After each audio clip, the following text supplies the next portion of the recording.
Waar Lukas omtrent 30 jaar na die kruisiging skrywe vir 'n heidense gehoor om hulle te oortuig dat Jesus die enigste ware God is, skryf Johannes heelwat later. Hy skryf omtrent 30 jaar later. Hy skryf omtrent 60 jaar na die kruisiging.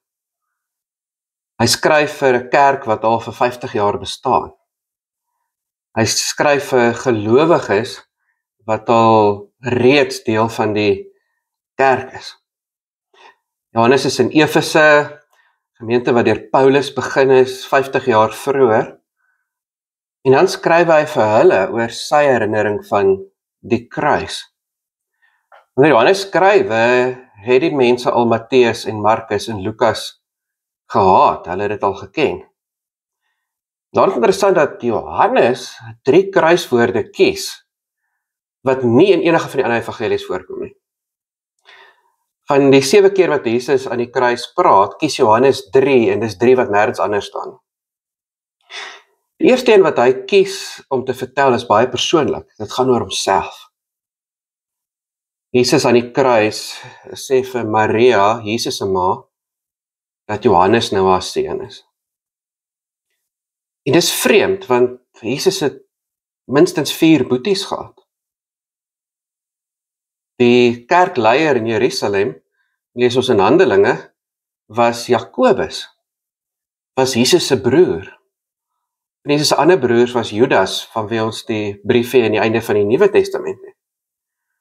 So Maria het 4 ander seuns gehad, om na te kyk.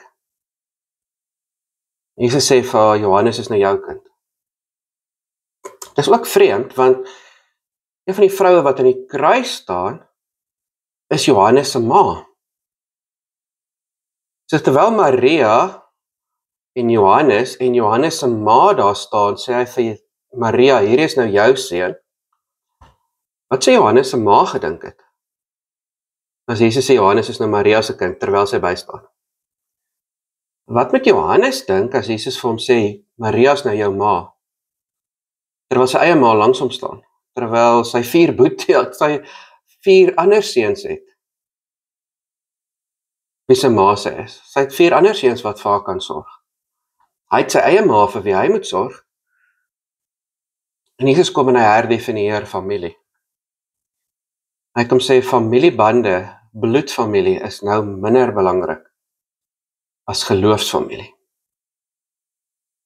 En Johannes vat dit ernstig op. Hy sorg vir Maria tot die einde van haar lewe. Daar is selfs 'n legende dat hy haar saamgevat het Efese toe, en as jy vandag Efese besoek, kan jy gaan na die huis toe wat gesê word waar Johannes vir Maria opgepas het.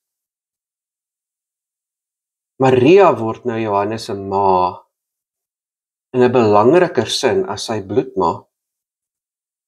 Geloofsfamilie word nou belangriker as bloedfamilie.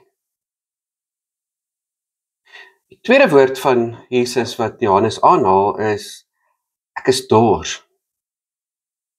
Nie een van die ander haal dit aan nie, en dis vreemd, want Matteus wat vir Jode skryf, was baie lief daarvoor om gedeeltes aan te haal waar Jesus uit die Ou Testament uitpraat. En hier hoor ons dat Jesus gesê, ek is dors volgens die skrif. Teoloë het nogal geworstel hiermee oor watter skrif word hierna verwys. Watter Ou Testamentiese gedeeltes. Party sê Psalm 69, waar staan, al het vir my suurwyn gegee. Maar 'n belangrike skrif wat ons baie keer nie aan dink nie, is dat in Johannes se tyd was Lukas al bekend gewees.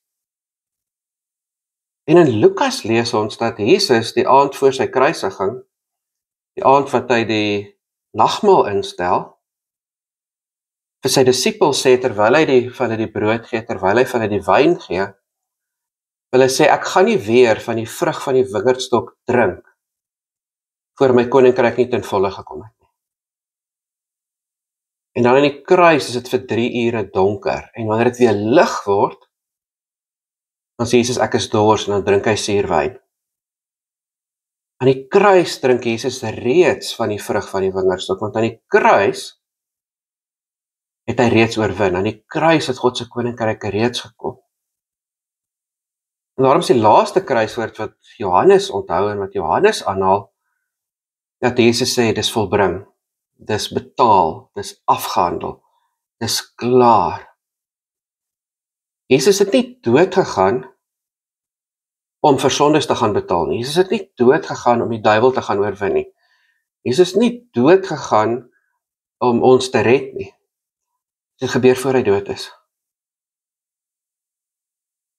Johannes sê Jesus se laaste woorde was, dis klaar. Lukas sê Jesus se laaste woorde is, Vader, hier kom ek. Ek kom na u toe. Ek gaan nie na die duiwel toe nie. Ek gaan nie na die doderyk toe nie. Ek gaan nie hel toe nie. Want dis klaar, dis volbring. God se koninkryk het gekom.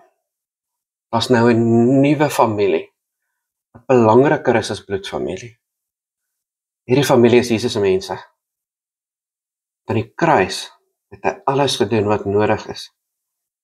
God se koninkryk te bring om ons sy familie te maak. Onthou ek en jy dit nog. Here God, dankie dat ek vandag kan weet, dit is volbring. Dit is klaar. Dit is gedoen.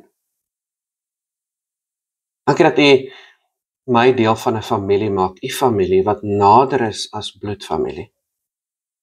Wat belangriker is as bloedfamilie. Dat u vir my broers en susters en ouers en kinders gee. In u volk. In u koninkryk. Leer my, help my om uit hierdie goeie nuus te lewe. Amen.